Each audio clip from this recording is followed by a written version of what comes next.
शेरबहादुरजी जस्तो सोझो बुढो देखिन्छ, कहिले हाई गरे देखिन्छ, कहिले रेलगाडी देखिन्छ, के गरे देखिन्छ। त्यस्तो सोझो होइन, कसरी पत्ता लगायो त्यस्तो मान्छे कहाँ छ भनेर हेर्नु।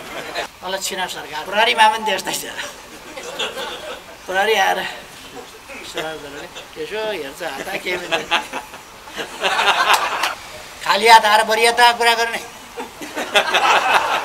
मन बुढो भएन भने एकजनाले मलाई लेखेछन्, तपाईँ पनि वृद्ध म पनि वृद्ध भनेर म त छक्क परेँ। अहिलेसम्म मैले आफूलाई वृद्ध भनेर त सोच्ने मलाई लेखेको पत्रै लेखेछन्। पत्र लेखेर के लेखेछन् भने तपाईँ पनि वृद्ध म पनि वृद्ध भने। म छक्क परेँ, म के भएर वृद्ध भएँ? 18 घण्टा 20 घण्टा काम गर्दैछु अहिले पनि। म त वृद्ध होइन, तपाईँ पनि वृद्ध आफूलाई नठान्नुहोस् भनेर लेख्नेवाला छु। जानु त सबैलाई छँदैछ बाबा, त्यो कुन सा ठुलो कुरा हो? केही बिचमा भएन र केही प्रलय भएन भने अनेक प्रकारका प्रलय हुन्छन्। धेरैपल्ट यस पृथ्वीमा धेरैपल्ट प्रलय भइसकेका छ। यो 5.5-6 अरब वर्ष यस पृथ्वीको आयु भयो। 6 अरब वर्ष जतिमा अनेक प्रलय भएर यो मानव जाति भनेको त मानव जातिको पूर्वज जन्मिएको नै 15 लाख वर्ष भयो। 6 अरब वर्ष ब्रुसलीलाई हान्छन्, यता हान्छन्, उता हान्छन्, कहिले पछार्छन्, कहिले के गर्छन्, रगत पछि बनाउँछन्, अन्तिम वर्ष ठ्याक्क चाहिएका बेला ब्रुसलीले थपक्क उठाउँछ, फनन्न घुमाएर ड्याममा पछार्छ र माथि उत्तानो पारेर पछारेर माथि चढेर अनि ढ्याप ढ्याप पारेर लगाउँछ क्या त्यो अम्पायरलाई। हामीले पनि चाहिए बेला फनन्न घुमाएर पछारेर त्यही पनि उत्तानो पारेर पछारेर अम्पायरलाई भन्ने हो, निर्वाचन आयोगलाई भन्ने हो। प्रचण्ड जस्तो व्यक्ति माधव नेपाल कता हिँड्दैछन् सोध्नु परेन, केही परेन, पछि के लाग्यो? किन पछि लाग्यो? अनि त्यो प्रहरीले ल्याइदिया हो एमसिसी र त्यसलाई चाहिँ हानेको? प्रहरीले ल्याइदियो एमसिसी? सिर्फ खानका लागि भेला भएकाहरू, देशलाई लुस्न भेला भएकाहरू। डुब्देको तिनकेका सहारा भन्छ हिन्दीमा। डुब्न लाग्यो भने त्यो बग्दै गरे त्यान्द्रो हुन्छ नि, त्यो समाउँछ अरे। त्यसले बचाउँछ कि बचाउँदैन एउटा कुरा हो। हामीलाई हेप्यो यस्तै चाल हो भने हामी अर्को मोर्चा पनि बनाउन सक्छौँ। गठबन्धन भन्दा पनि यो एउटा पार्टीको रूपमा गइसक्यो क्या। देशको लक्षण नै सह गएको भन्छ नि, सह नै गयो क्या, लक्षण नै गयो। एकजना व्यापारी एकजना मन्त्री कहाँ पस्यो अरे। यसो हेर व्यापारी पर्तिर हेरौँ, कतै राखेको छ कि केही पनि छैन, खाली छ। झोलासोला पनि छैन, ब्याग छैन, ब्रिफकेस छैन, सुटकेस छैन, व्यापारी खाली आयो। अनि मन्त्रीले भनेछ तपाईँ किन आउनु? केही कुरा भन्नु थियो। खाली हात देख्छु त, के भन्न आएको खाली? प्रचण्डले अस्ति भने सुन्नुभयो नि, आफू दोस्रो पार्टी हुन चाहन्छु भनेपछि काङ्ग्रेससँग मिलेर काङ्ग्रेसको आशीर्वादमा दोस्रो पार्टी हुन्छु भनेपछि त काङ्ग्रेसलाई पहिलो त बनाउन खोजिया होला नि त एमालेका ठाउँमा। एमालेलाई समाप्त पारेर काङ्ग्रेसलाई पहिलो बनाउने, आफू दोस्रो हुने, अनि काङ्ग्रेसका पछि ढुक्काले हिँड्ने, काङ्ग्रेसको सेवामा हाजिर हुने। यस्ता नीतिहरू भनेको यो समाजवाद उन्मुख नीति पनि होइन। समाजवाद निर्माण गर्ने, समाजवादको आधार तयार गर्ने, काङ्ग्रेससँग मिलेर समाजवादको आधार तयार हुन्छ। समाजवादको आधार तयार कसरी हुन्छ? अब माओवादी केन्द्रका नेता कार्यकर्ताहरूले के समाजवादतर्फ जाने, समाजवाद उन्मुख हुने, समाजवाद उन्मुख अर्थतन्त्र भन्ने कुरा अथवा समाजवादको आधार तयार गर्ने कुरा, यी कुराहरू हाम्रा नीति हुन् भन्न छोड्दैन। नयाँ बाटोबाट देश अगाडि बढ्न खोजिरहेको बेला तपाईँहरूको यो बैठकको आयोजना भएको छ भनेर मैले भने। यसको अर्थ अहिले परमादेशबाट आएको कुनै गन्तव्य नभएको, कुनै नीति सिद्धान्त विचार उद्देश्य नभएको, कुनै दर्शन नबोकेको, विचार नबोकेको, कुनै गन्तव्य नभएको, सिर्फ खानका लागि भेला भएकाहरू देशलाई लुस्न भेला भएकाहरू परमादेशको माध्यमबाट सरकारमा गएको र तिनीहरूले देशलाई हरेक क्षेत्रमा बर्बाद पारिरहेको अवस्थामा तपाईहरु यो बैठक आयोजना गरिरहनुहुन्छ। यस बैठकको निष्कर्षले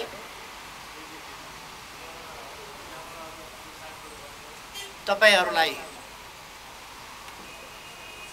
नयाँ ढंगले योजनाबद्ध ढंगले गतिका साथ अगाडि बढ्न निर्दिष्ट दिशा प्रदान गर्नेछ, कार्ययोजना प्रस्तुत गर्नेछ अथवा तपाईहरुलाई दिशा निर्देश गर्नेछ भन्ने मैले विश्वास लिएको छु। यस संगठनका अध्यक्षले केही अगाडि मात्रै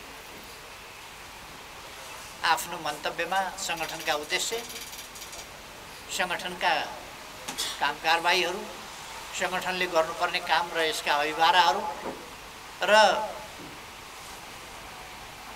यस संगठनले पेशागत रूपमा भूतपूर्व सैनिक तथा प्रहरीहरूको हक हितको सुरक्षा र त्यस सम्बन्धमा यो एउटा परिपक्व संगठनको हिसाबमा यसले खेल्ने भूमिका त्यही अनुसारको परिपक्व हुने, यसले राष्ट्रिय दायित्व एउटा सामुदायिक दायित्व आफ्नो समुदायको भूतपूर्व सेना तथा प्रहरीको त्यस समुदायका समस्याको पहिचान गर्ने, तिनको समाधान गर्ने र असल अथवा अझ बढी सहज सुखी जीवन प्रदान गर्ने त्यो अभिभारा पूरा गर्न भूमिका खेल्नुपर्ने, त्यसका निम्ति संगठनात्मक काम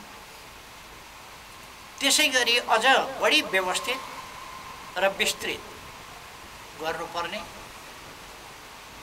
त्यस कामका लागि अन्य संगठन र असंगठित व्यक्ति वा समूहहरूसँग, संगठित अन्य क्षेत्रका संगठनहरूसँग पनि मिलेर काम गर्नुपर्ने र असंगठित व्यक्तिहरूसँग पनि मिलेर काम गर्नुपर्ने र आफ्ना सही महान सकारात्मक उद्देश्यहरूका निम्ति सबै चीजको प्रयोग गर्नुपर्ने,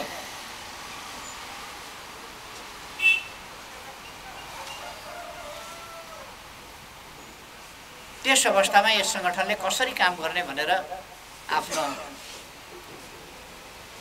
वक्तव्यमा उहाँले राखिसक्नु भएको छ। मैले त्यसलाई धेरै दोहोऱ्याइरहनु पर्ला जस्तो लाग्दैन, त्यो उहाँले कम्प्लिट नै भन्नुभएको छ। सँगसँगै पार्टीगत दायित्व र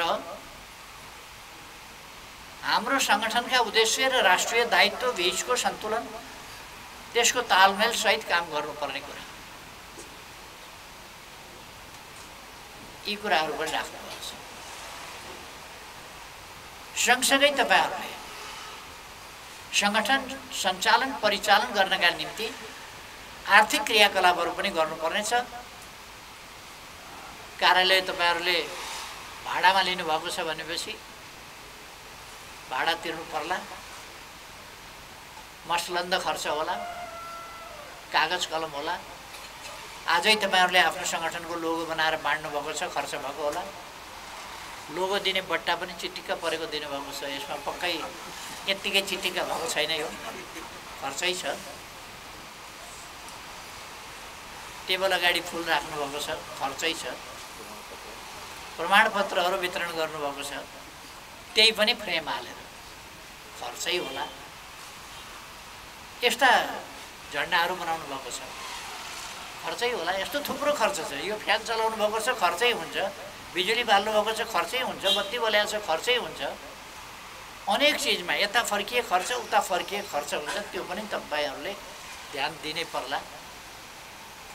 एउटा मलाई खुसी के लाग्छ भने तपाईहरु एउटा अनुशासित जीवन बाँचेर आएको हुनाले, तपाईहरु वेल ट्रेन्ड, तालिम प्राप्त भएको हुनाले र तपाईहरु विभिन्न ढङ्गले श्रेष्ठता प्रणाली, लेखा प्रणाली, क्रेडिट डेबिट यी कुराहरू जानेर बुझेर आउनुभएको हुनाले सफा भएर मात्रै हुँदैन, सफा छु भन्ने कुरा श्रेष्ठताबाटै प्रमाणित हुनुपर्छ। यति सानो 10-20 रुपियाँको कुरो त के हो र भन्ने हुँदैन। 10-20 रुपियाँमा पनि तपाईको सर्ट त ठुलो छ नि, सेतो सर्ट होइन। अब अलिकति मसीको धब्बा चाहिँ अगाडि लागिदियो भनेदेखि सानो धब्बाले पनि नराम्रो देखाइहाल्छ। त्यसकारण धब्बा सानो कि ठुलो भन्ने कुरा होइन, लाग्नै हुँदैन। आर्थिक क्रियाकलापको सन्दर्भमा, आर्थिक परिचालनको सन्दर्भमा धब्बा लाग्न हुँदैन भन्ने तपाईँहरूलाई थाहा छ। यता पनि मैले भनिरहनु धेरै परेन। तपाईँहरूले परिचालन पनि गर्नु छ र त्यसको व्यवस्थापन पनि समुचित ढङ्गले गर्नु छ। यी सबै कुरा छन्। तर आज मैले सुरुमा जुन परिस्थितिको कुरा गरेँ, हाम्रो अगाडि मङ्सिर 4 गते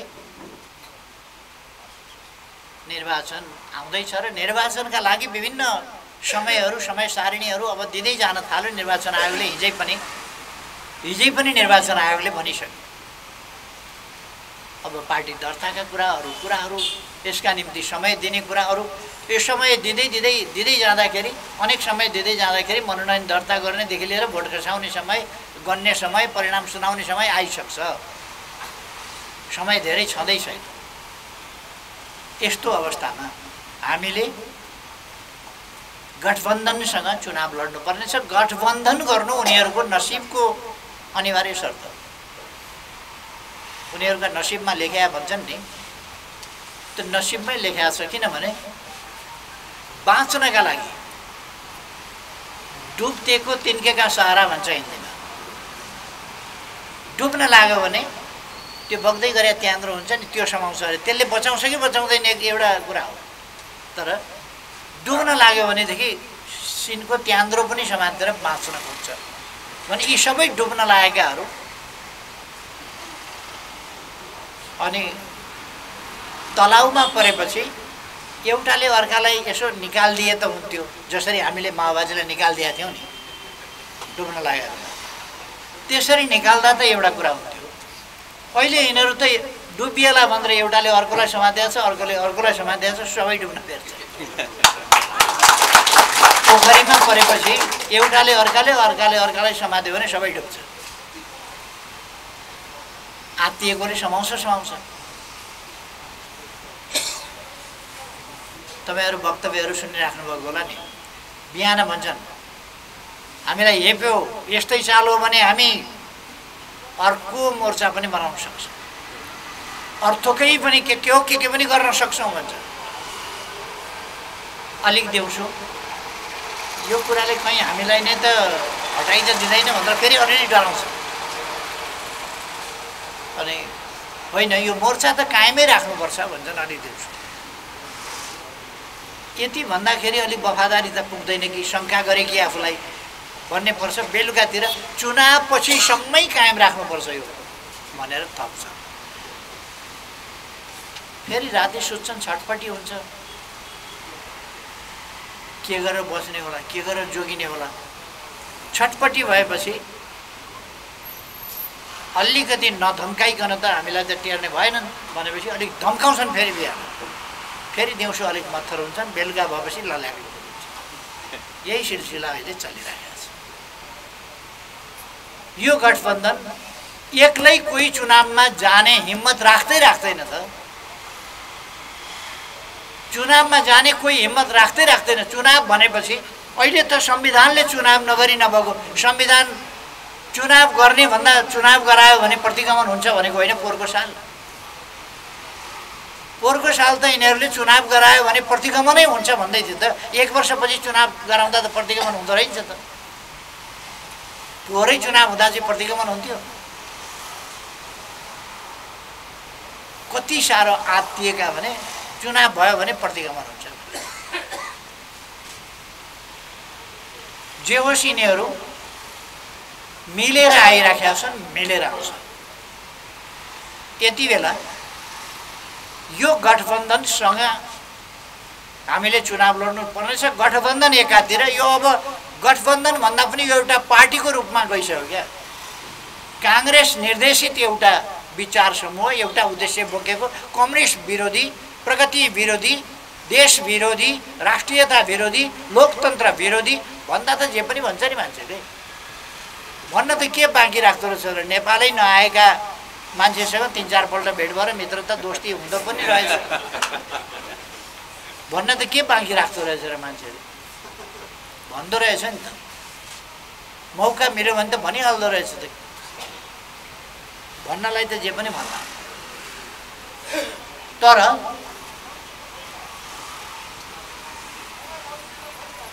अब यो गठबन्धन एउटा दलको रूपमा, एउटा उद्देश्य, यिनीहरूको अरू केही राष्ट्रिय उद्देश्य होइन। नेकपा एमालेलाई रोक्ने, विजय हुनबाट रोक्ने। एमालेले त असाधारण क्षमता देखाउँदो रहेछ नि। अरूले 20 वर्ष 25 वर्षमा गर्न नसकेको काम एमालेले 3 वर्षमा गरेर देखाउँदो रहेछ। भुइँचालोले भत्किएका 7 लाख घर 3 वर्षभित्र पुनर्निर्माण गरेर पीडितलाई हस्तान्तरण गर्दो रहेछ। नेपालको इतिहासमा कहिल्यै सुनेका थियौँ हामीले बाढी पहिरो अथवा आँधी हुरीले भत्काएका घर 887 घरहरू 3-4 महिनाभित्र बनाएर सरकारले हस्तान्तरण गर्यो पीडितलाई। छाप्रा उडाएको थियो, पक्की घर बनाएर दियो। नेपालको इतिहासमा कहिले भएको थियो? एकातिर भुइँचालोले भत्काएको पुनर्निर्माण पनि भइरहेको छ, त्यसमाथि यो काम पनि भइरहेको छ, यस्ता काम पनि भइरहेको छ। हुलाकी राजमार्ग पनि बनिरहेको छ, सैकडौँ पुलहरू पनि बनिरहेको छ, हजारौँ पुल बनिरहेको छ। मदन भण्डारी राजमार्ग नयाँ सुरुवात गरेर त्यो पनि तयार हुन लागिसक्यो। पूर्व पश्चिम राजमार्ग चौडा गर्न थालियो, त्यो काम पनि भइरहेको छ। जनकपुरमा रेल लिक सिक बिछाइवरी रेल किनेर रेल पनि चलाउन थाल्यो। नदीको बाटो हामी चलाउन सक्छौँ, महासागरसम्म जान सक्छौँ भनेपछि हाम्रा युवाले, सरकारले गर्नै भएको थिएन स्टिमर आफै बनाएर। अहिले चत्राबाट भनेको सुनसरीबाट भोजपुर 10 मिनटमा पुर्याउँछ। 7 घन्टा लाग्ने बाटो त 10 मिनटमा पुर्याउँछ। यो त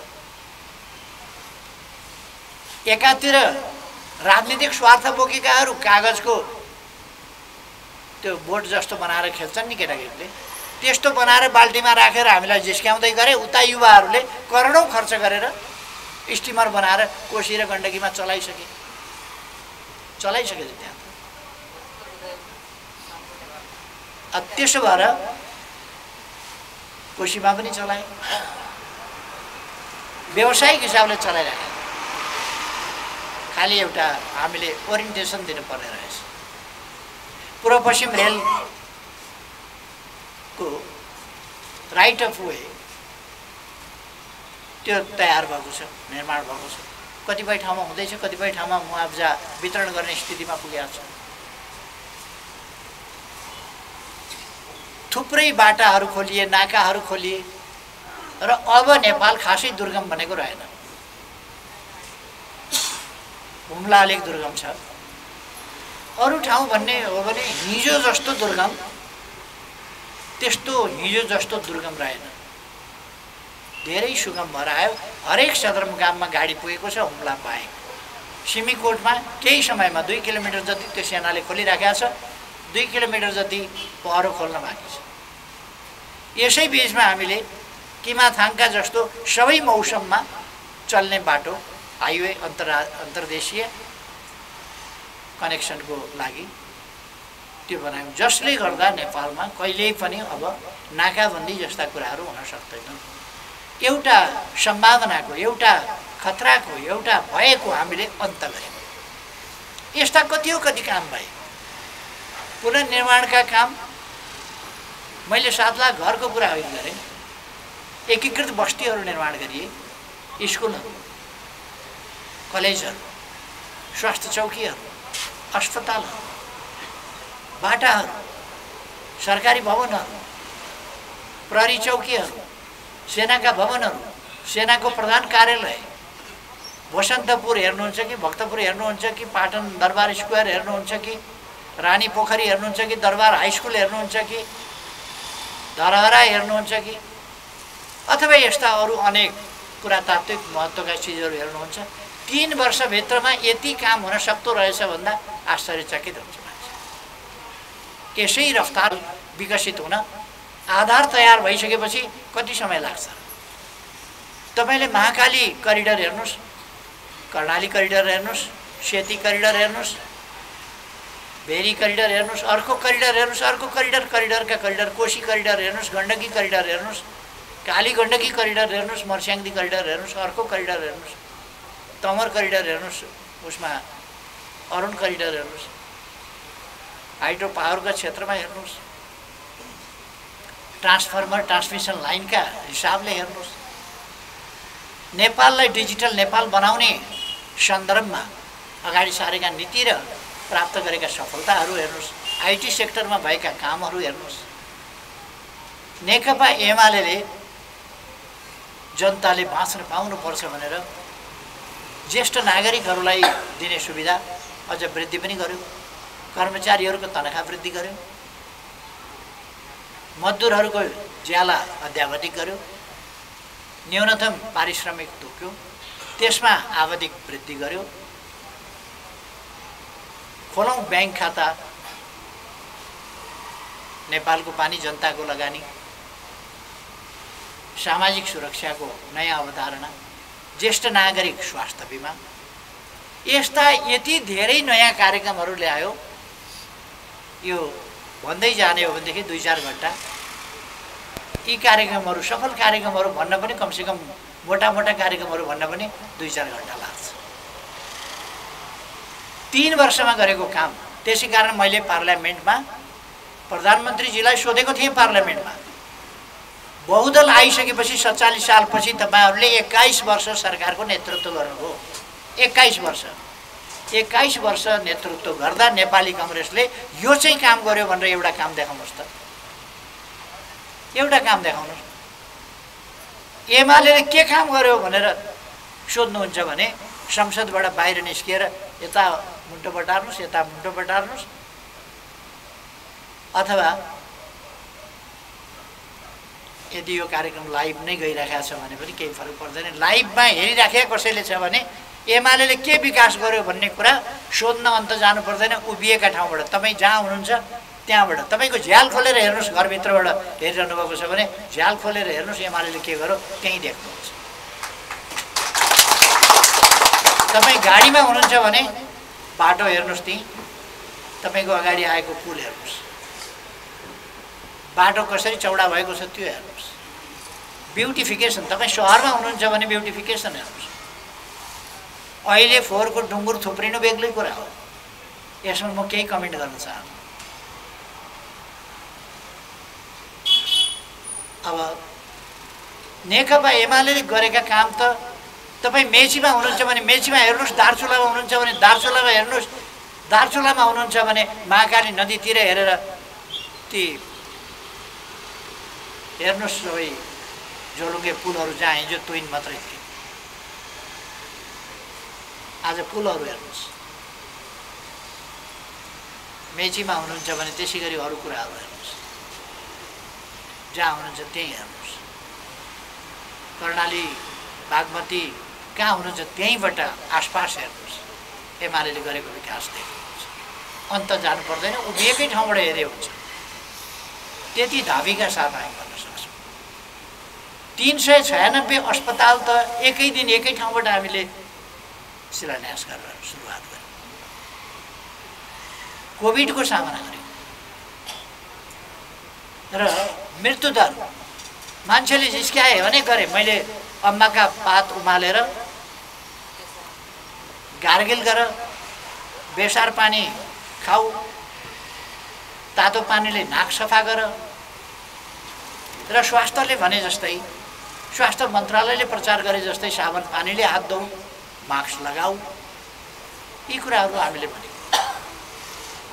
यी चिजहरू पनि केही पनि थिएन हामीसँग, सब तयार गर्यौँ, किनेर ल्यायौँ।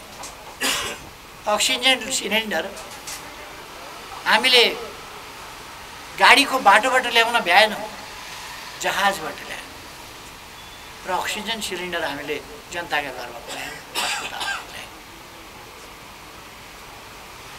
कति काम भयो मैले बोलिरहनु पाउँदैन। त्यसकारण एमालेले त चिनतिरबाट बाटो पनि खोल्दो रहेछ, नाका पनि खोल्दो रहेछ, 4वटा बन्दरगाह चिनतिर लिँदो रहेछ, अनेक बन्दरगाह भारततिर लिँदो रहेछ, भारतबाट पाइपबाट पेट्रोलियम पदार्थ ल्याएर अम्लेखगञ्जमा खसाउँदो रहेछ। यहाँ चुल्हामा पाइप पुग्छ ग्यासको भन्दाखेरि मजाक उडाउँथे। यहाँ त चुल्हामा मात्रै होइन, हामीले त त्यत्रा ट्याङ्कर भर्नका लागि नै पाइप, ठुल्ठुला पाइपबाटै पेट्रोलियम पदार्थ ल्याएर अम्लेखगञ्जमा फलल्ल झार्यौँ। यस्ता थुप्रै कुराहरू भए। मैले धेरै केही भनिरहनु पर्दैन। गुमेको नक्सा, गुमेको भूभाग, मेटिएको नक्सा, यहाँको नक्सा मेटो कसले, तपाईहरुसँग सोधौँ, मेटो कसले? पहिले त चुच्चो सहितकै नक्सा पनि थियो होला नि कुनै दिन। मेटो कसले?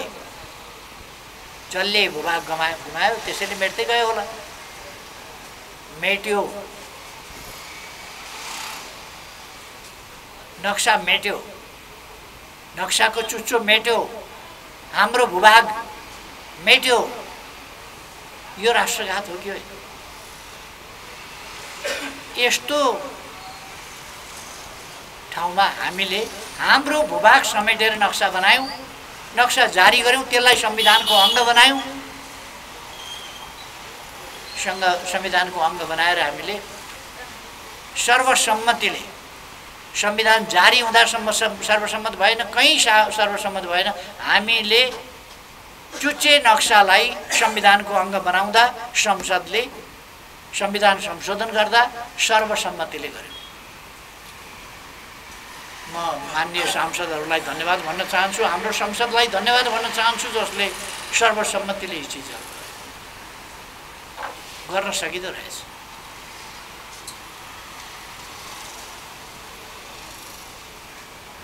यस्तो भएको हुनाले अरू दलहरू अस्तित्वको सङ्कटमा फस्दै गए, अस्तित्व सङ्कट उनीहरूलाई पर्दै गयो।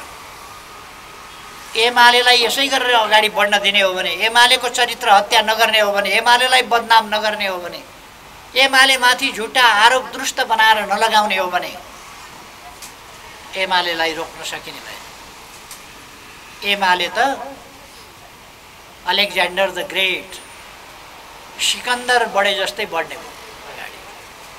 इतिहासमा सिकन्दर बढेको कुरा छ नि अगाडि, चङ्गेज खाँ बढे जस्तै अगाडि बढ्ने हो, दिग्विजय गर्दै। मयौँ भन्नेहरू लिलिपुट देखिन थाले, अस्तित्व सङ्कटमा पर्न थाल्यो। त्यसो भएपछि एमालेका विरुद्ध अनेक प्रकारका, कहिले ओम्नी भने, कहिले यति के अरे यति के पो भन्छ होला, यति के भन्ने छ नि त्यसको नाम, यति होल्डिङ्स, वाइड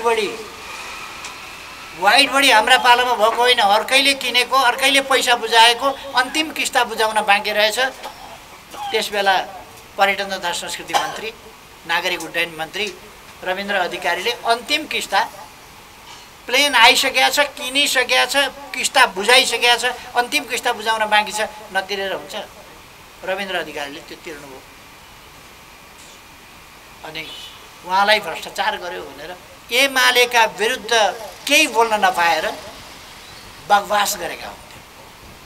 यस्ता बकवासहरू गर्ने काम गरे, किनभने एमाले दिग्विजयका साथ बढ्यो। यति होल्डिङ्स, त्यो दरबार मार्ग, दरबारको दक्षिण ढोका अगाडिको घर छ नि, यति होल्डिङ्सले लिएको।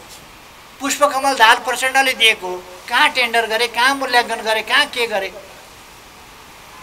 अनि थैलो बुझेर स्वीकृति दिए होइन। अनि हामीलाई भन्ने नेकपा एमाले थैलो बुझेर स्वीकृति दिने पार्टी होइन कुनै पनि कुरा।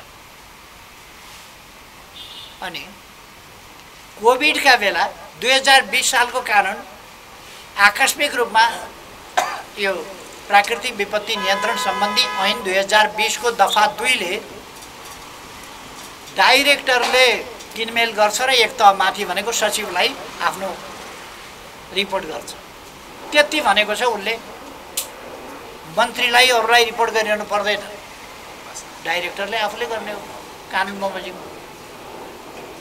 अनि के को त्यो के अरे ओम्नी वाहियात कुरा। अहिले 24 लाख डोज भ्याक्सिन, एउटा भ्याक्सिनको $10 पर्छ। $10 भनेको कति पर्यो? 1300। $10 भनेको 1300 पर्ला। अनि एउटाको 1300 पर्यो भने $24 लाख कत्रा मुखले खायो होला? सानोतिनो मुखले 24 लाख इन्टु 1300 कत्रो पेटमा अटायो होला? कतिवटा पेटले बाँडेर खायो होला? कतिवटाले बुझ्यायो होला? होइन भने 24 लाख डोज औषधि कहाँ गयो बताउ न, बताउ न त। पैसा तिरियो, सामान छैन भने के हो त्यो? पैसा तिरिएन, श्रेष्ठतामा तिरेको देखायो। एकपल्ट एक ठाउँमा के भएछ भने एउटाले सरकारी अनुदानमा अथवा सरकारी ऋणमा केमा अनुदानमा पोखरी खनाएछ, पानी हालेछ, माछा पालेछ, माछा राम्ररी भएनछ, मान्छे लगायो त्यस काममा, माछा राम्ररी भएनछ, माछा पनि मासिएछ, पोखरी काम लागेन, पोखरी पुरेछ। यति काम सिद्ध्याएपछि अनि रिपोर्ट लिएर आएछ। जाँची पाऊँ भनेर जाँच्न जाँदा यो भन्दा सुन्दर कथा के हुन्छ? पोखरी खन्या थियो, खोइ त पोखरी भन्दा पुरियो। माछा पाल्या थियो, खोइ त माछा भएन। माछा भएन भने पोखरी हुनुपर्ने, त्यो त पुरियो हो। माछा नभएपछि के गर्ने? धान त लाउनु पर्यो। त्यसकारण पोखरी पुरियो। पोखरी खनिएन, कागजमा खनियो। माछा पालिएन, कागजमा पालियो। पोखरीमा पानी हालिएन, कागजमै हालियो। भुरा पोखरीमा छोडिएन, माछाका कागजमै छोडियो। माछा नभएको होइन, कागजमै नभएको हो। पोखरी नै पुरियो, कागजमै पुरियो, खनेकै थिएन, कहाँबाट पुरियो? अब जब पोखरी नै पुरिसक्यो भने तपाईँले प्रमाण कहाँबाट भेट्नुहुन्छ? त्यहाँ पोखरी चाहिँ सम्म भएको भए पनि त तपाईँले प्रमाण खोज्नुहुन्थ्यो नि। पोखरी नै पुरिसक्यो त। त्यस कारण त्यो सबै माफी मिना गराएको थियो अरे एउटाले। अलिक अगाडिकै कुरा हो। अहिले त तिनीहरूबाट सिकेर तिनीहरूका त बाजे भइसक्यो। अहिलेका यस्ता काममा त बाजे भइसक्यो। खैर, यसलाई सरकारबाट हटाउनु पर्यो। सबैका यो खुद्रा पसल हुन्छ नि, किराना पसल, त्यो किराना पसलका सटर हिजोका होलसेल थिए भने पनि ती होलसेलहरू सबै किरानामा परिणत भइसकेका थिए र तिनीहरूको सटर बन्द हुने बेला लाग्थ्यो। अनि सबै किरानावालाहरू मिलेर सटर बन्द हुने डरले अदालत गएर जाली जेली मुद्दा हालेर परमादेश जारी गराएर अनि एउटा नक्कली सरकार बनाए। त्यही अहिले यहाँ छ र त्यसको उद्देश्य फेरिएको छैन, त्यही लुटपाट हो। यो 1 वर्ष देशको अर्थतन्त्र, देशको विकास, कुनै बाटो एक कोदालो खनिया छ, एउटा पुल बनाएको छ। उही पहिले बन्दै गरेको ठेकेदारले लिएको पुल मात्रै हो। नयाँ एउटा बाटो, एउटा पुल केही भएको छैन। बजेट कटौती गर्ने काम भएको छ, केही पनि थपिएको छैन, भएको पनि कटाउने काम भएको छ। देशको अर्थतन्त्र ओह्रालो लागेको छ। वैदेशिक मुद्राको सञ्चिति छैन, राष्ट्रिय बचत छैन, उत्पादन घट्दो छ, व्यापार घाटा बढ्दो छ, आयात बढ्दो छ, निकासी छँदै छैन। बाहिरबाट ल्याएको पाम आयल र के जाति उजाति देखाएर निकासी अलिकति भनेको छ, यथार्थ निकासी छैन। निकासी गर्ने वस्तु उत्पादनै हुँदैन त कहाँबाट निकासी गर्ने? पाम आयल, नेपालमा पाम आयल छ, पाम आयलको खेती छ नेपालमा, पाम आयल उत्पादन हुन्छ नेपालमा, तर नेपालबाट पाम आयल ठुलो सङ्ख्यामा ठुलो मात्रामा पाम आयल निर्यात भइरहेको छ र हाम्रो निर्यात भनेर हामी पाम आयल निर्यातको हिसाब गरेर देखाइरहेका छौँ, जो नक्कली कुरा हो। तसर्थ नेकपा एमालेलाई सरकारबाट हटाउनु पर्नाको कारण यो। म साथीहरूलाई आग्रह गर्न चाहन्छु, यो अहिले त यो सरकार, यो विनाशकारी सरकार, आज मैले एउटा पत्रिका हेरेको थिएँ, यो गठबन्धन भनेको अलक्षिणा नै रहेछ भनेर लेखेको थियो। एउटा आर्टिकलै छ आजको, हिमालयन हो कि अन्नपूर्ण हो कि राजधानी हो कि कुन चाहिँ पेपरले, तिनीहरूमध्ये कुनैले हो कि कारोबारले हो, चारवटा हेरेको थिएँ मैले आज पत्रिका, त्यो चारवटा मध्ये एउटाले हो अलक्षिणा सरकार भनेर लेखेको छ। देशको लक्षण नै सह गएको भन्छ नि, सह नै गयो क्या, लक्षणै गयो। अलक्षण पस्यो भन्छ नि, अलक्षणै पस्यो देशमा। हिजो जहाँ छोयो त्यहाँ विकास हुन्थ्यो, आज जहाँ छोयो त्यहीँ खरानी पार्छ, त्यस्तो स्थिति बनिरहेको छ। अब यो अहिले त परमादेशबाट आएको, यसले जनादेश भन्ने कुरा पनि यसो देखाउन पायो भने त, अहिले त यस्तो छ भने यो के होला, जनादेशबाट बनेको भन्न पायो यसले भने, र यस्तो अलक्षिणा, यस्तो विनाशक, यस्तोले यदि फेरि सरकार चलाएर अगाडि जाने हो भने देश के हुन्छ? यिनीहरूका केही घराना, केही आफन्त सप्रिन्छन्, बाँकी देश बर्बाद हुन्छ। त्यसकारण हामीले देशलाई बर्बाद हुनबाट जोगाउनु छ। यस आउँदो निर्वाचनबाट देशलाई बर्बाद हुनबाट जोगाउनु छ। देश बर्बाद हुनबाट जोगाउनका लागि हामीले जनतालाई सही कुरा सम्झाउनु पर्नेछ। किन एमालेलाई जिताउनु पर्छ? एमालेलाई जित्नका लागि जित्नु परेको होइन। एमाले सरकारमा पुगेर नाक ठुलो बनाउनलाई जित्नु पर्ने होइन। देश जोगाउनका लागि एमाले बाहेक अर्को शक्ति छैन। एमालेले मात्रै देश जोगाउन सक्छ। त्यसकारण एमालेले नै आगामी सरकार बनाउनु पर्छ। त्यसका लागि चुनावमा एमालेले बहुमत प्राप्त गर्नुपर्छ। जनताले चाहँदा यो असम्भव कुरा होइन नि, असम्भव कुरा होइन। जनताले चाहँदा सम्भव कुरा हो, तर जनतालाई चाहने बनाउन त हामीले पर्यो। जनतालाई अल्मल्याउँछन्, भ्रम पार्छन्, अनेक कुप्रचार गर्छन्, अनेक झिल्के कुराहरू निकाल्छन्। त्यो कुराबाट जनतालाई सचेत गराउनु पर्यो। सचेत गराउनै पर्छ।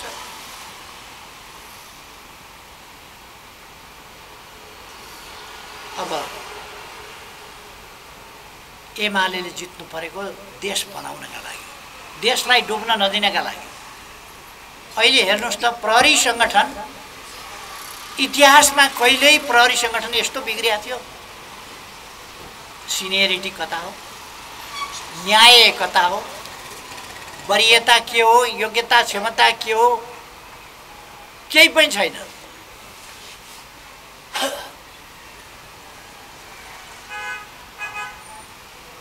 एकजना व्यापारी एकजना मन्त्री कहाँ पस्यो अरे, यसो हेर व्यापारी पर्तिर हेरौँ, कतै राखेको छ कि केही पनि छैन, खाली छ।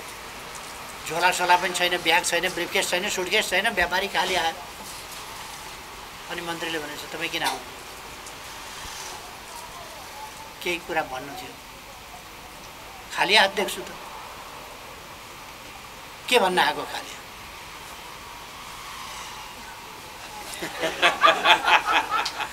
गइहाल्यो।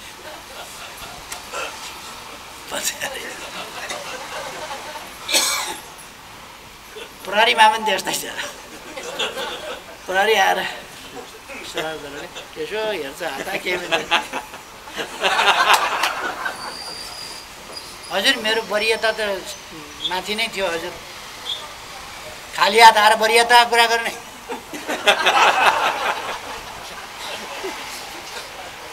अवस्था।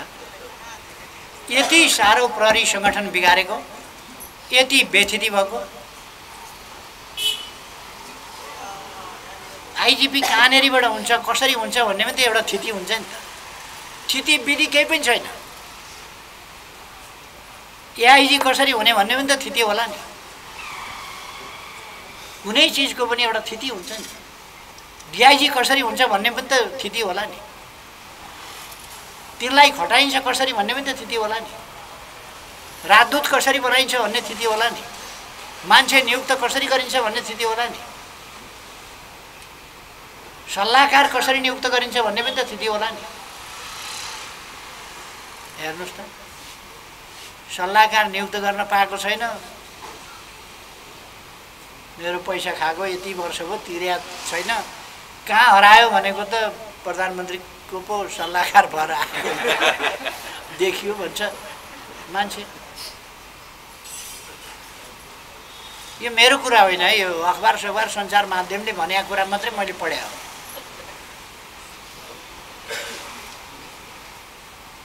तर पत्ता लगाउने शेरबहादुरजी जस्तो सोझो बुढो देखिन्छ, कहिले हाई गरे देखिन्छ, कहिले रेलगाडी देखिन्छ, के गरे देखिन्छ, त्यस्तो सोझो होइन। कसरी पत्ता लगायो त्यस्तो मान्छे कहाँ छ भनेर हेर्नु, कसरी पत्ता लगायो। मान्छे देख्दा सोझो देखिने तर खासै सोझो चाहिँ होइन क्या जस्तो लाग्थ्यो। जे होस्, अब हामीले आगामी चुनावमा देशलाई बचाउनै पर्छ, त्यसका लागि जित्नै पर्छ। जित्नका लागि हामीले मत वृद्धि गर्नुपर्छ, मत बढाउनुपर्छ। आम मतदातालाई नेकपा एमाले के गरेको छ, के गर्ने उद्देश्य छ, के गर्ने नीति छ, के गर्न चाहन्छ एमाले भन्ने कुरा जनतालाई बताउनुपर्छ। एमालेका विरुद्ध फिजाइएका भ्रमहरूलाई हटाउनुपर्छ पहिलो कुरो। र जनतालाई एमाले हाम्रो पार्टी हो र एमालेलाई भोट हाल्नुपर्छ भन्ने कुरा मनदेखि बुझाउनुपर्छ पहिलो। दोस्रो, अहिले पनि काङ्ग्रेस काङ्ग्रेस रह्यो र अब के हो काङ्ग्रेस भने? काङ्ग्रेस काङ्ग्रेस रह्यो र काङ्ग्रेस काङ्ग्रेस नै रहेन नि। माओवादी माओवादी रह्यो र के हो माओवादी भने? मैले हिजो भनेको थिएँ, पत्र पत्रिकाले अलिकति पुरा छापेको छैन क्या। माओवादी र समाजवादी प्रचण्ड माधव नेपालहरू काङ्ग्रेसी बन्चर हो। काङ्ग्रेस नामको बन्चराका बिँड हुन्, काठका बिँड जो रुख ढाल्न तयार भएका छन् भनेर मैले भने हो। त्यसलाई काङ्ग्रेसका बिँड मात्रै भनेको छु। काङ्ग्रेस नामको बन्चराका बिँड।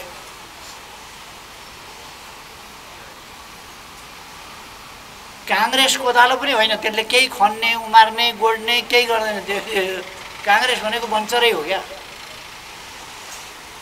अनि यिनीहरू भनेका बन्चराका बिँडै हुन्। मैले हिजो त्यो भनेको थिएँ, अलिकति बन्चराका बिँड नलेखेर बिँड मात्रै लेखेछ कतिपय ठाउँमा चाहिँ। शीर्षक हेरेको है मैले, तल व्याख्यामा त होला, तर शीर्षकमै मान्छे अल्मलिन्छ नि।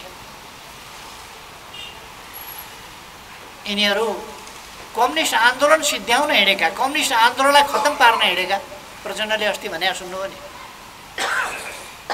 आफू दोस्रो पार्टी हुन चाहन्छु भनेपछि, काङ्ग्रेससँग मिलेर काङ्ग्रेसको आशीर्वादमा दोस्रो पार्टी हुन्छु भनेपछि त काङ्ग्रेसलाई पहिलो त बनाउन खोजिया होला नि त एमालेका ठाउँमा। एमालेलाई समाप्त पारेर काङ्ग्रेसलाई पहिलो बनाउने, आफू दोस्रो हुने, अनि काङ्ग्रेसका पछि पछि ढुक्काले हिँड्ने, काङ्ग्रेसको सेवामा हाजिर हुने। यस्ता नीतिहरू भनेको यो समाजवाद उन्मुख नीति पनि होइन। समाजवाद निर्माण गर्ने, समाजवादको आधार तयार गर्ने, काङ्ग्रेससँग मिलेर समाजवादको आधार तयार हुन्छ। समाजवादको आधार तयार कसरी हुन्छ?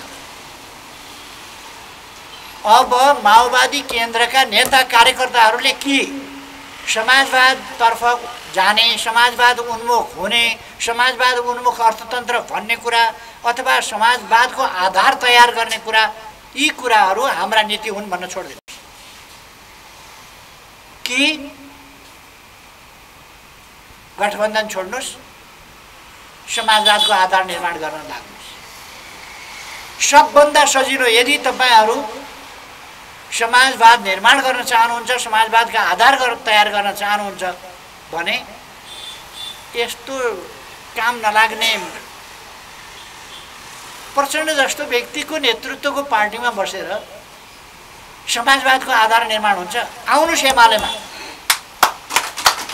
एमालेमा आउनुहोस्, समाजवादका आधार निर्माण गरौँ, समाजवादतर्फको यात्रामा अगाडि बढौँ। म उहाँहरूलाई आग्रह गर्न चाहन्छु, कार्यकर्ताहरू आउनुहोस्, नेता कार्यकर्ता सबै आउनुहोस् र गलत उद्देश्य, गलत मनसायलाई असफल पार्नुहोस्। समाजवादका सही उद्देश्यहरूलाई, ध्येयहरूलाई सफल पार्ने बाटोमा अगाडि बढ्नुहोस्, आउनुहोस्। होइन भने समाजवाद निर्माण गर्ने, समाजवादका आधार तयार गर्ने, समाजवाद उन्मुख हुने जस्ता शाब्दिक लफ्फाजी जनता हलमा ल्याउने कुरा छोडिदिनुहोस्। होइन त्यो तपाईँको उद्देश्य हो भने माओवादी केन्द्र छोड्नुहोस् र एमालेमा आउनुहोस्।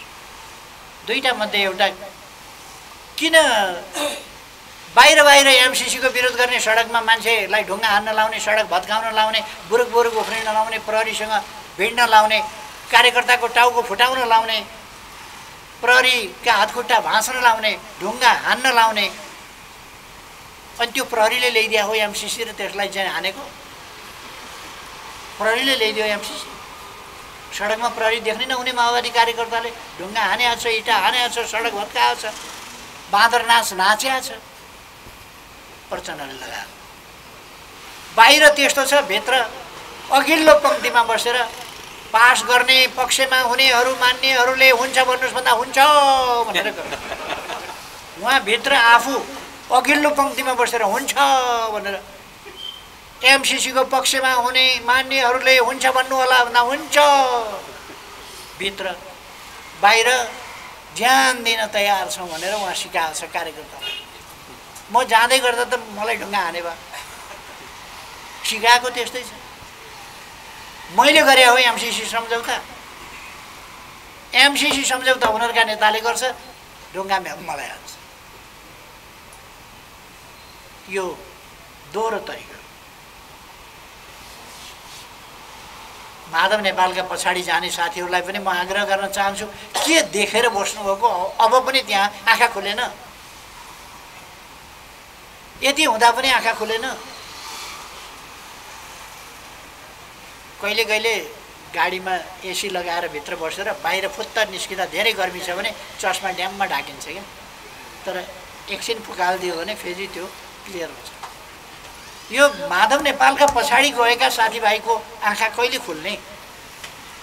के भएको छ? तपाईँहरू निदाइराख्नु भएको छ कि के भइरहेको छ? देख्नुहुन्न के भइरहेको छ?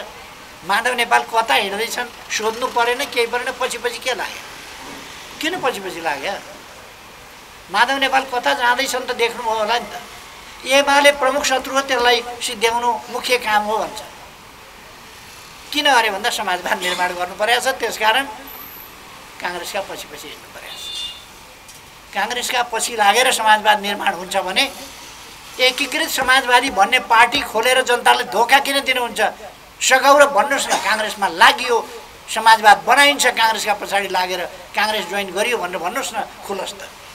किन अर्को पार्टी बनाउने? अब दुईटा धार भइसक्यो, कि काङ्ग्रेसका पछि कि एमालेका साथ, कि काङ्ग्रेसका पछि कि एमालेका साथ।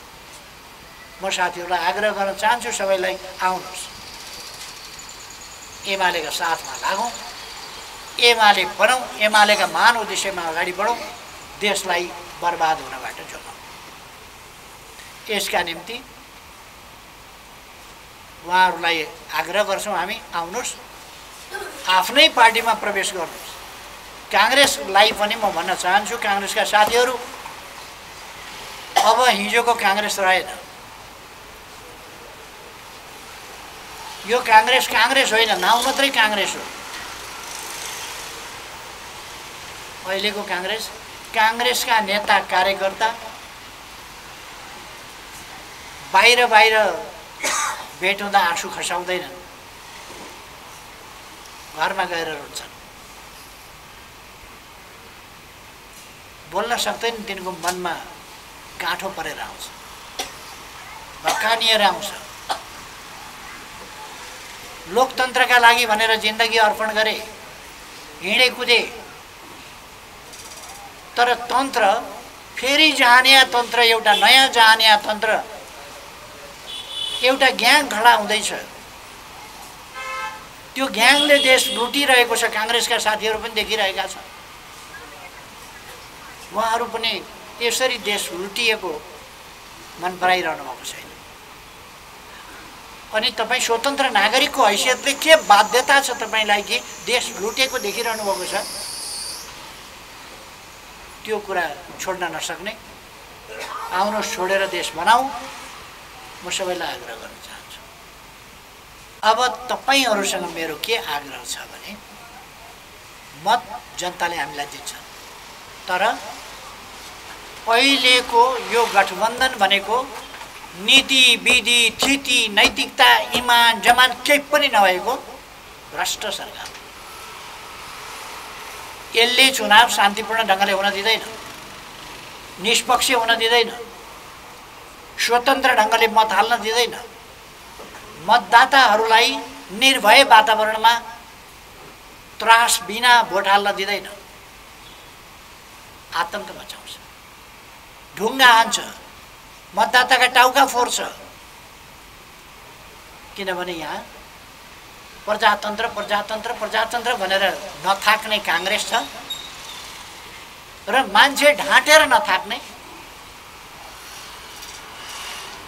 माइलो काङ्ग्रेस छ। फेरि यी दुईटा काङ्ग्रेस, जेठो काङ्ग्रेस र माइलो काङ्ग्रेस भएपछि जे पनि गर्ने खानुहोस्।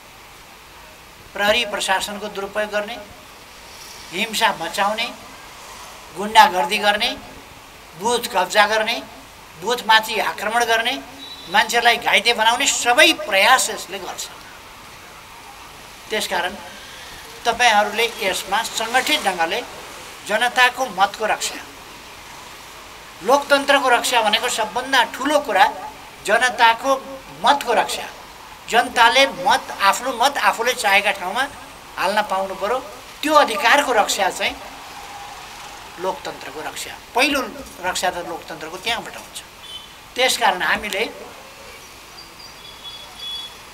एमाले छँदाछँदै, एमालेका यत्र धेरै जनवर्गीय पेशागत सामुदायिक सङ्गठनहरू साथमा हुँदाहुँदै, एमालेसँग यत्रो ठुलो युवा पङ्क्ति हुँदाहुँदै, एमालेसँग यति धेरै मजदुर शक्तिहरू हुँदाहुँदै, किसानहरू हुँदाहुँदै, भूतपूर्व सेना प्रहरीका सङ्गठन हुँदाहुँदै, फेरि यो गठबन्धनले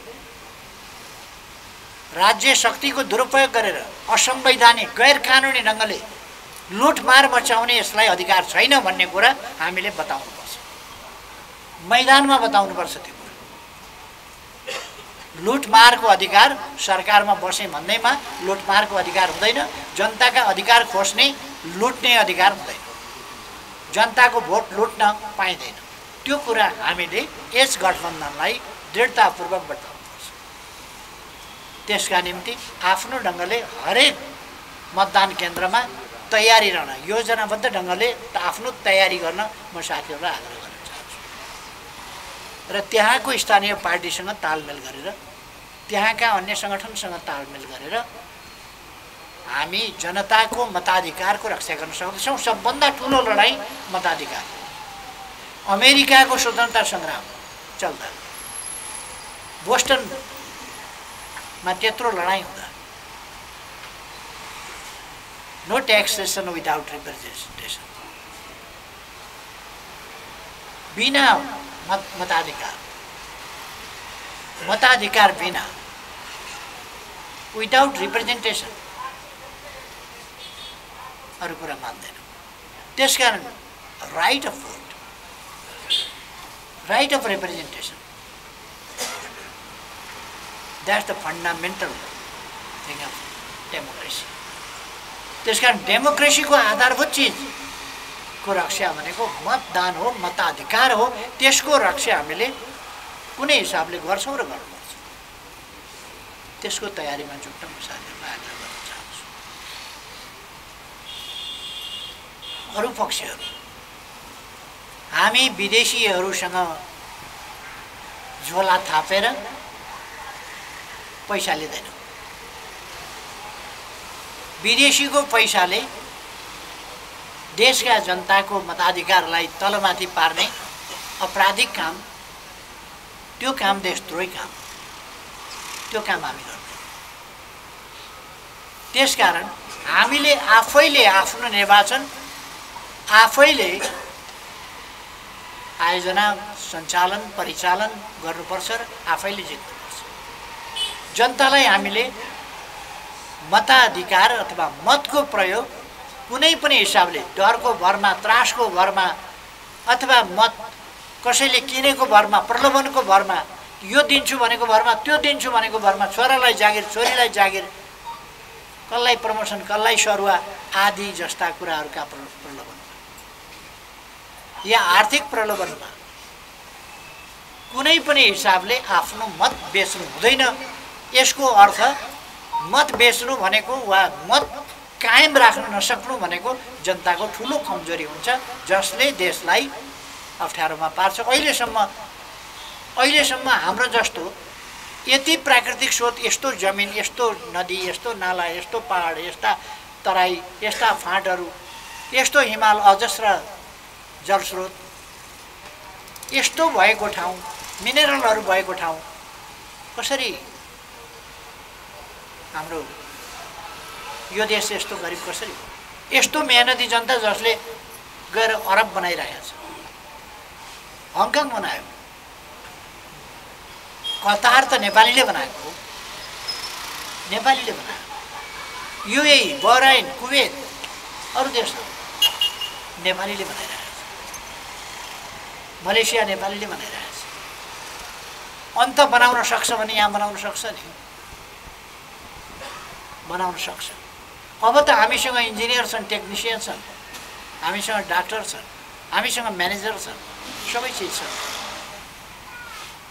हामीसँग आधुनिक विज्ञान प्रविधि छ। तर त्यो प्रविधि हामीले तल जनताका बिचमा पुर्याउन सकेका छैनौँ।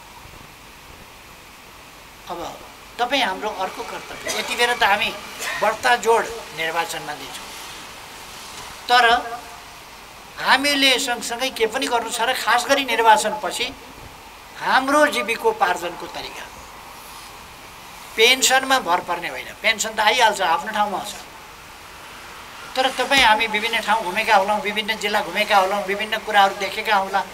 एक ठाउँमा एकजनाले गरेको राम्रो देखा होला, अर्को ठाउँमा पुग्दा अर्कोले गरेको राम्रो देखा होला।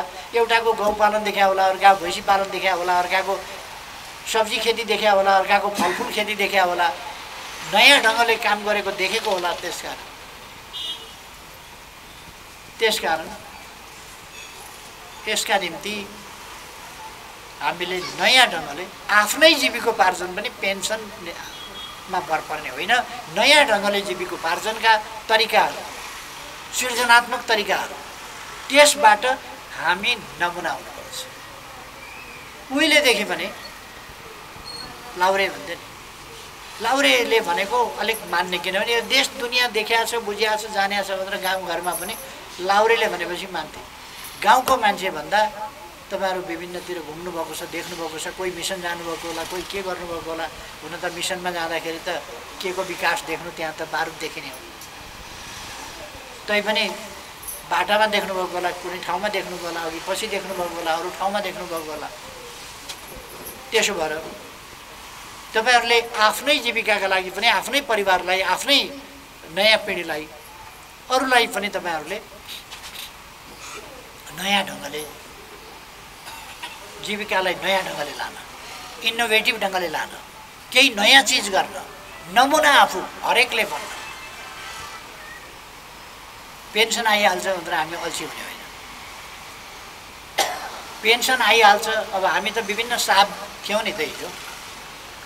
कोही इन्सपेक्टर साहब हुनुहोला, कोही जज साहब हुनुहोला, कोही कर साहब हुनुहोला, कोही डिआइजी साहब हुनुहोला, कोही एआइजी साहब हुनुहोला, कोही डिएसपी साहब हुनुहोला। साहबै भएर आइयो नि त हिजो। म त साहब भनेर गजक्क नबस्छु। साहब भनेको पनि साहब भएपछि अरूभन्दा अलिकति नमुना बनाऊ, काममा नमुना, उत्पादनमा नमुना, तरिकामा नमुना, नलेजमा नमुना बनाऊ। हामीले केही देखाउनुपर्छ।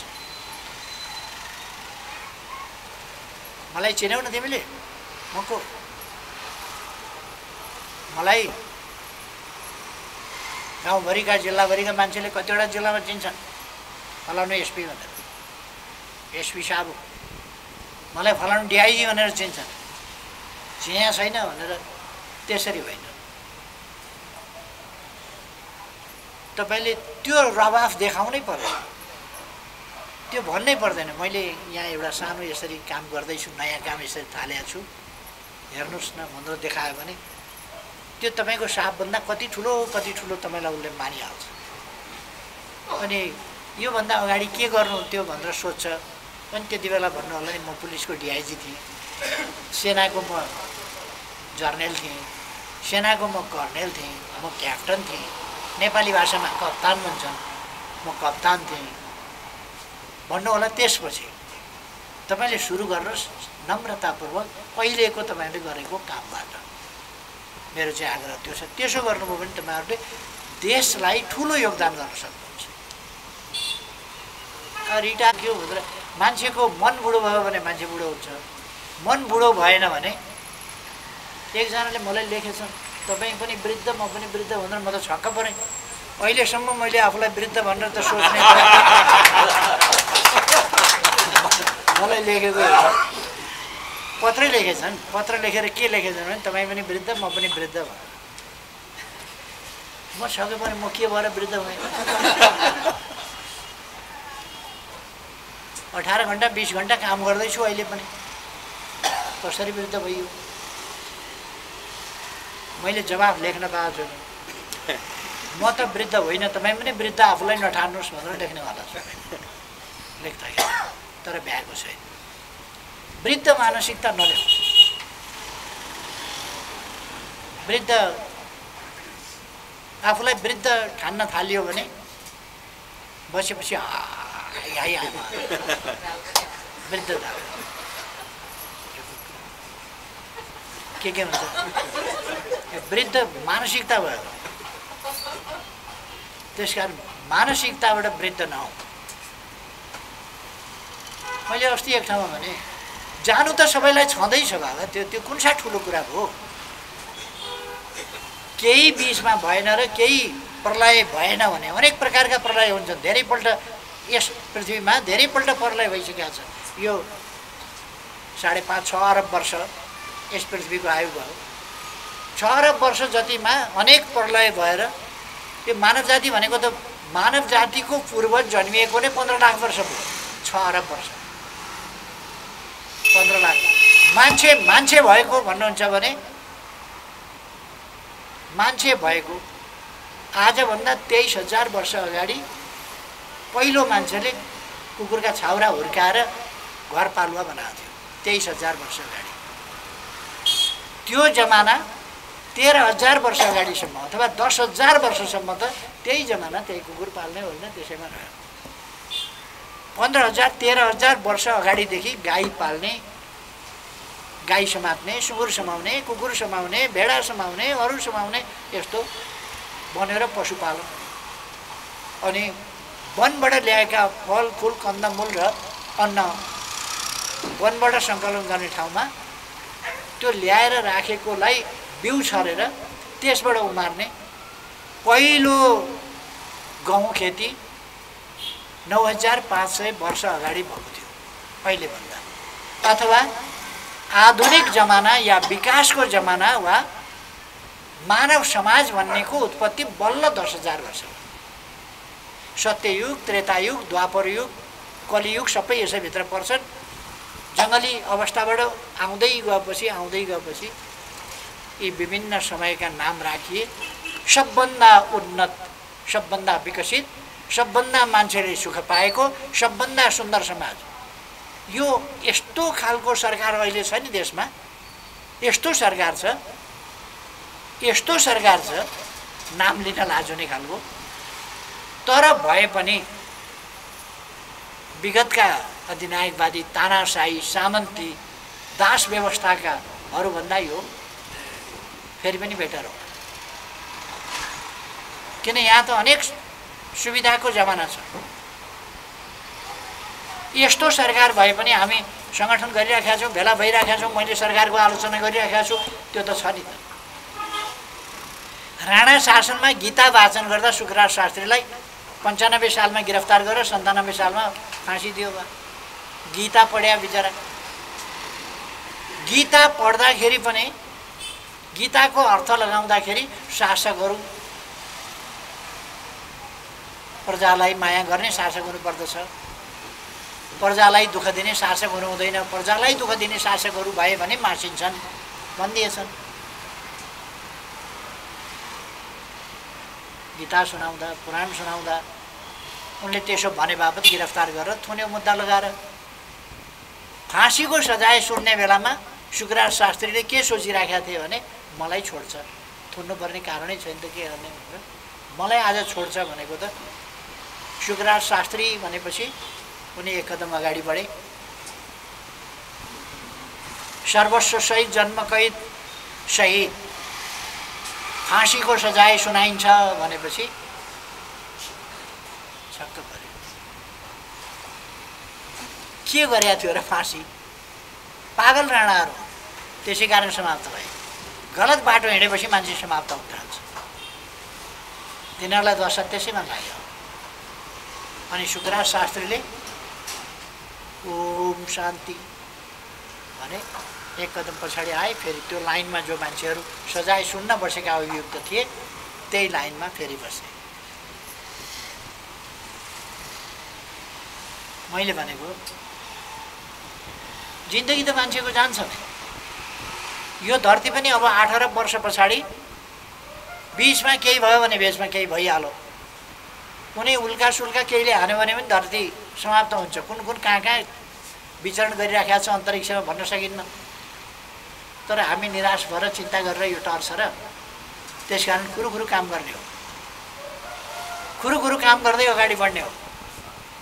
अब 8 अरब वर्षपछि केही नभइकन बाँचिरह्यो भने आगाको पिण्ड हुन्छ यो धरती र समाप्त हुन्छ।